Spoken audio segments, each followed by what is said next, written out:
At various stages of our life, we seek happiness or blissfulness or whatever blissfulness is supposed to mean. So, what exactly is blissfulness? I did not have an answer to what is blissfulness. So, what do you do when you don't have an answer? You turn to your gurus.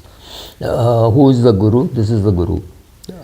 This is Shankaracharya, who called himself, who was called Jagat Guru. Let me just explain. So, when one journalist asked him that, how can you call yourself Jagat Guru when you're just a guru to a few handful of people, maybe in South India, maybe in North India, but particular communities, that's all. So he smiled and he said, do you understand, how do you understand what is Jagat Guru? So he said, oh, you're a guru for the whole Jagat. Jagat is the world. And he smiled and he said, no, that is not the way I look at it. I look at it as the Jagat is my guru. I learn from everything that I see. I learn from mountains, rivers, animals, people. I'm learning from you. So the Jagat is my guru, is how he defined it, and that just got me. So I think it's one of the best definitions of Jagat Guru. So I also feel like a Jagat Guru, that there is so much to learn, right? So whether it is the Valmiki Ramayana, then there is the versions of it, or rather the translations of it, which Rajgopalachari wrote, Dr. Ranga has written, which is the Dabolim. I'm not sure whether I'm getting the word right, their version. Then there is Ami Ganatra who talks about it. Then there is Velu Kudi Krishnan who talks about it. Then there is Dushyant Sridhar. All these people, all of them are my gurus, and all these people whom I have mentioned are younger than me, right? So maybe somebody is 20 years younger than me and somebody is 25 years younger than me, but there's amazing scholarship, right? So here is the book, and I think it is Rishi Brigu, who goes to Varun, his father, and he says, I want to know what is blissfulness. And his father says, it's when the Atma discovers itself that you are in a state of bliss. So just let me read exactly what he says. He says, the supreme blissfulness occurs only when the Atma consciously becomes aware of its own self. Well, I didn't get it too wrong. When the Atma understands its own self. Now this is complicated, so let me just get to what exactly happened. Brigu went to his father Varun and said, I want to enjoy, or I want to have happiness or blissfulness, and I don't know from where I can get it. So exactly what he said is, how do I identify a substance which is full, absolute and complete, and a substance that is in absolute in terms of time and in terms of form? I want to know such an absolute substance. So Varuna of course said, go and engage yourself in penance and you will be able to find out. When you say penance, it largely means learning, and learning from all these gurus which I mentioned. It would be a mountain, river, animal, whatever, and doing a lot of introspection. Penance does not mean just sitting in one place and saying Ram, Ram, Ram. That's not penance, right? So maybe that's penance for somebody, but the effort of a Bhagirathan to get Ganges to the earth from the heaven, that's effort, right? A lot of effort. Of course, it's a lot of devotion to God also, but yes, a lot of effort. So Brigu went and did a lot of research, whatever it meant, and he came back, and he obviously is a good student, so he came back, and at that stage he could infer something as a result of this penance, and he says, this body is the supreme substance, and this is the one substance which has competence to understand and comprehend everything.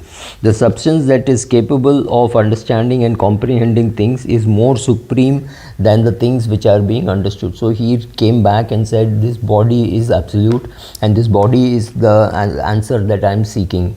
So when he came back to Varun Bhagwan said, go back and pray again. So he went back and he realized that the human body is ultimately going to be destroyed. So it can't be the human body, which is what he was looking for. And he went and he came back and he said that this body will ultimately be destroyed and it will be called a dead body. So it is the breath which is the absolute substance. And then, but he knew one day that breath would also stop, and after that he felt it in mind that his mind is the absolute substance. Later it appeared to him that knowledge is the absolute substance, and fifth time the state of happiness seemed to him the absolute substance. Brigu went to his father and asked him, I have been doing penance all these days. Nowadays I feel a kind of happiness streaming within me now and then. What is that, right?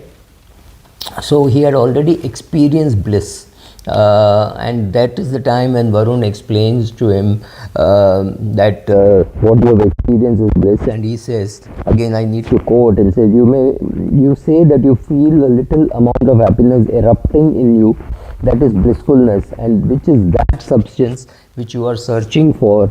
Now you are experiencing it in very small portion.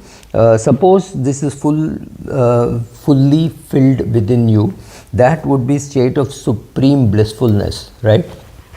So sometimes when you're so happy because you're happy, not because you got a new shirt, you got a new pant, or you gave away a new shirt or a new pant, right? That is not what is blissfulness. Blissfulness happens from within, and it can happen, it can be in small streams. It can be the fact that you don't have to work somewhere, the fact that you're financially independent, that you have enough more to be able to give to people, right? So when you reach that stage, when you have no need to look at anything outside for your own happiness, is the state of supreme blissfulness which Varun Bhagwan describes. There is the Atma, which is the source of all the substance, breath, mind and knowledge, and goes beyond all those substances. The supreme blissfulness occurs only with the Atma consciously becomes aware of its own self. This is Shankaracharya quoting Varun Bhagwan from the scriptures. So just one small drop of that supreme blissfulness ocean flows within us, and that too very occasionally.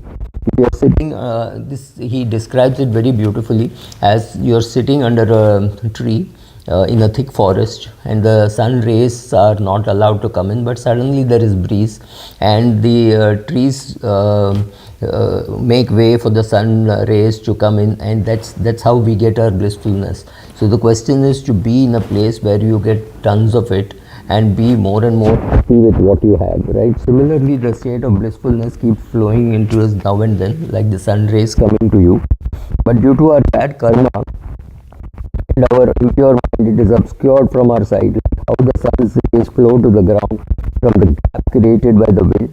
But once you eradicate all your bad karma, you will be in a position of bliss, right? So seeking to be in a position of bliss itself is going to create stress, and once having reached the stage of blissfulness, not knowing that you are blissful also is helpful, because once you know you are in a state of bliss, then you try desperately to make sure that you don't come out of that state. That's also very difficult. So choose what is your state of bliss, your own level of happiness, and your level of happiness inside you, which makes you so happy that you don't need anything outside to be happy. I think that is how I would define bliss.